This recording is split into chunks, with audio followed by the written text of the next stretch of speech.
Clash at the Castle 2024 is finally in the books, and in this video, we're going to give the PLE a good old review. I'm going to say what I liked, what I didn't like, but before we really get into this video, major props to the crowd in Scotland. You guys delivered again. Another European crowd delivered again for a WWE PLE. You guys rocked it all night, from the Cody Rhodes chants to the Sami Zayn chants to the thunderous pop that you gave Drew McIntyre. You guys rocked it all night long, so you guys deserve your flowers.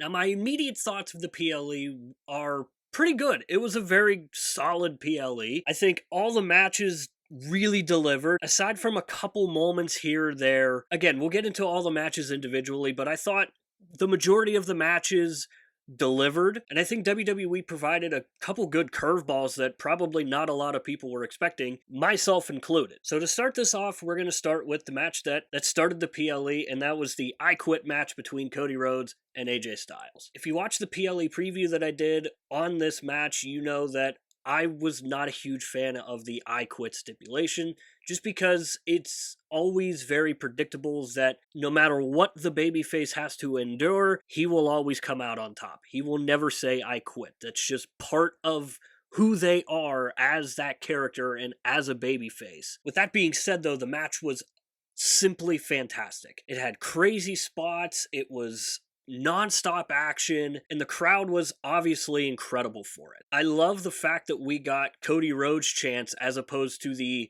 AJ chants that we got at Backlash. I thought that just added so much to it, and the crowd was simply fantastic for the entirety of the match. My one complaint with the match is that it ended kind of abruptly. Now, I don't know if that was just me, but it really just caught me off guard. I don't know if that's just because I wanted to see it go more, because I did. I wanted to see it continue, but I understood why it ended where it did. And I've seen a couple people talk about possibly Cody turning heel after his continued kind of assault, whatever you want to call it, on AJ Styles after the match, but let's be honest, Cody Rhodes isn't gonna turn heel. I actually like when he shows this more aggressive side to him. We saw John Cena do it without him turning heel. It's gonna happen. I personally love it. I wish he would do it more. And while yes, it may have been predictable in the end, the match was simply fantastic, and you can't take that away. And obviously, at the end of that match, as Cody is walking off back towards the locker room, Solo Sikoa enters behind him, and that pretty much solidifies this feud moving forward. Now, it is important to know that it was not just Solo Sikoa, it was obviously Tanga Loa and Tama Tonga who came out and started attacking Cody, which then led to Kevin Owens and Randy Orton coming out and assisting Cody. Now, this could go many different ways. This could just be a feud between Solo and Cody, or it could be a six-man tag match at Money in the Bank. Regardless of what it is, I'm kind of excited to see what Cody Rhodes versus this new bloodline is going to look like, because we've seen Cody versus the OG bloodline, but we've never seen it without Roman Reigns. So I'm very curious to see how that goes, and I'm very curious to see whether it ends up being a six-man tag match or if it all ends with Cody versus Solo. Moving on to the triple threat women's tag team match between the champions, Bianca Belair and Jade Cargill, the Unholy Union, Isla Dawn and Alba Fire, and the team of Zoe Stark and Shayna Baszler. Now, again, this was a very, very, very good match. The crowd was obviously very heavy on Unholy Union because they are the hometown favorite. Now, I will say, I was kind of upset by the fact that early on in the match, it was more or less them trying to keep it at just a regular tag match. But as the match progressed, it did get a little bit better. And then when Jade and Bianca just started rolling, the other two teams decided to team up against them. And I think that's when the match really started to pick up. I know a lot of people are going to comment on Jade Cargill's botch, but let's remember that botches happen. Regardless of who you are, how long you've been doing this, botches happen. It is what it is. It's not a big deal. Move on. This for me was when surprise number one came, when Unholy Union won the match and became your new women's tag team champions. I thought there was no way that Jade and Bianca were losing, but I did say in my preview video that if it was going to happen, it was going to be one of Unholy Union's members pinning either Shayna Baszler or Zoe Stark, and that's exactly what happened. Now, this was one of the most beautiful moments of the PLE. Isla Dawn and Alba Fire getting their moment, celebrating with their family, going in the ring and celebrating together, and they really, really impressed me in this match. I knew they were good, and I've been a big fan of them for a while now, but this match, they really started to come out of their shell a little bit more, I think, and kind of woke people up a little bit to just how good of a tag team they are. So I think this could be a very good title reign for them. Moving right along, we've got the Intercontinental match between Chad Gable and Sami Zayn. And if you didn't watch my preview video, I said that it was going to be a fantastic match. We knew that going into it, but how are they going to progress the storyline between Otis, Chad, Maxine? And again, this is just yet another match where we just get to see just how over Otis really is right now, because early on in the match there was a moment where Sammy was ringside and was just kind of like looking at Otis, and the crowd went nuts for Otis. Even going as far as Otis getting Otis chants during the match. I think it's pretty insane just how over he is right now. But back to the match. The match was fantastic. We knew it was going to be fantastic moving in. The spot where Chad got spiked on his head, how did he not break his neck? That spot scared me, so thankfully Chad survived and is okay.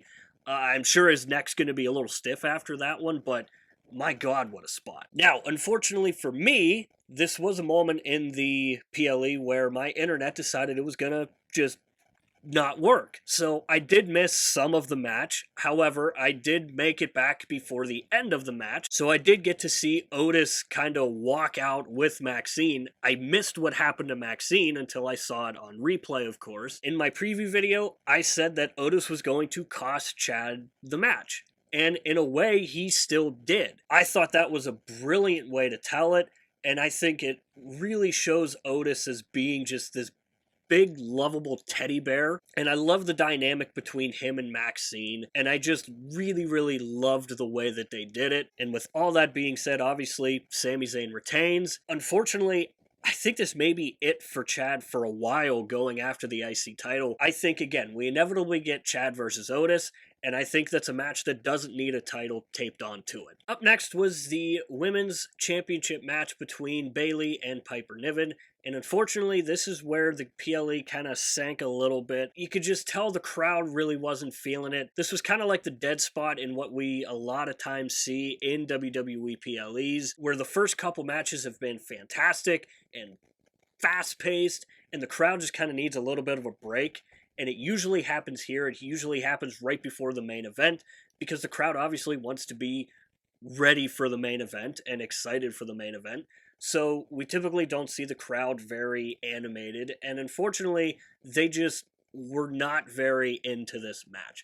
There were a couple Piper chants here and there, and of course they were singing Bayley's song, because that's just what happens at a European crowd when Bayley wrestles. And for me personally, I wasn't a big fan of this match. I thought there were a lot of sloppy moments, and I know it's easy for me to say that the match was sloppy when I just sit on my couch and watch the PLE from home. I know it's completely different in the ring, but I can still critique the match, and again, I just thought it was a little sloppy for me. Now, I'm not saying the match was god-awful, because it wasn't. It was a fine match, but the mistakes really just kept taking me out of the match. So unfortunately for me, the match was a miss. Not saying it was terrible. It was a fine match. Just really kind of disrupted the flow of the PLE a little bit. But again, that's typically what happens at this spot of the PLE. But that does not change the fact that Bayley did win and retain. So what do you see next for Bayley? Because honestly, I have no idea who challenges her. Maybe it's a returning superstar.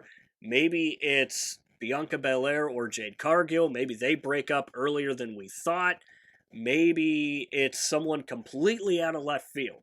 But I'm at a loss for this one, so who do you think challenges Bayley next? And that obviously leaves us with the main event. And right off the hop, Drew McIntyre comes in and is immediately met with a thunderous pop and ovation, which we obviously knew he was going to get. The big question on everyone's mind was he going to come into Broken Dreams? He didn't. If it hasn't come back yet, it's probably not going to come back. But regardless, Damien comes in and is immediately met with a thunderous boo from the crowd. And this is once again where the crowd comes into play. They finally woke up after the last match, and the match delivered in spades. Again, unfortunately for me, I missed a lot of it because my internet decided to go out again. But from what I did see of the match, it was a very heavy, hard-hitting match.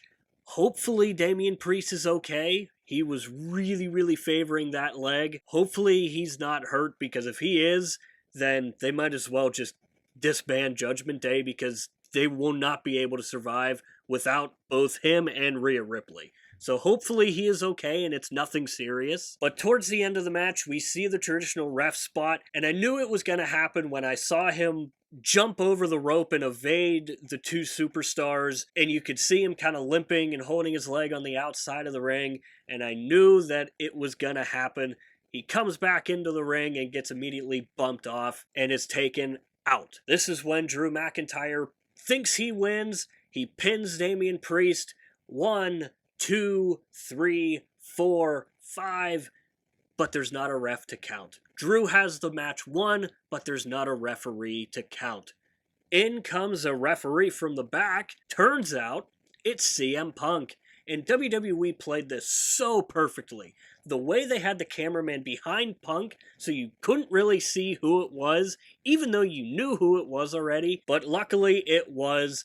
So again, this is another one that I called. I said CM Punk was going to cost Drew the match. He did. But I liked how they did it. I thought it was going to be him just outright coming out and interfering, or simply his music being played. But no. Him coming in as a ref was something that I was not expecting, and I thought it was a brilliant move by WWE. And I said it in my preview video. A match between CM Punk and Drew McIntyre does not need a title taped to it. This match is going to be amazing when it happens. Hopefully it happens soon. Maybe at SummerSlam. Probably won't happen at Money in the Bank, but hopefully we get it at SummerSlam, because they're really building up SummerSlam into being this big, massive, WrestleMania-level PLE. So, I want to hear from you. What did you think of Clash at the Castle? Do you think it lived up to expectations? Do you think it exceeded expectations? Or do you think it kind of left a little bit to be desired? Again, me personally, I thought it was a very good PLE. A couple low spots here and there, but that's just typical with some PLEs. Hope you guys enjoyed the video. Down below in the description is going to be the link to our Linktree page. There you will find all of our social medias. If you are a wrestling fan, I highly suggest you checking out our X, because on X, for every Monday Night Raw, Friday Night SmackDown, and every PLE, we do updates. So we update on matches, so if you're unable to watch, or you simply just want a place to talk about wrestling, I highly suggest checking out our X page. So again, hope you enjoyed the video. We'll see you next time.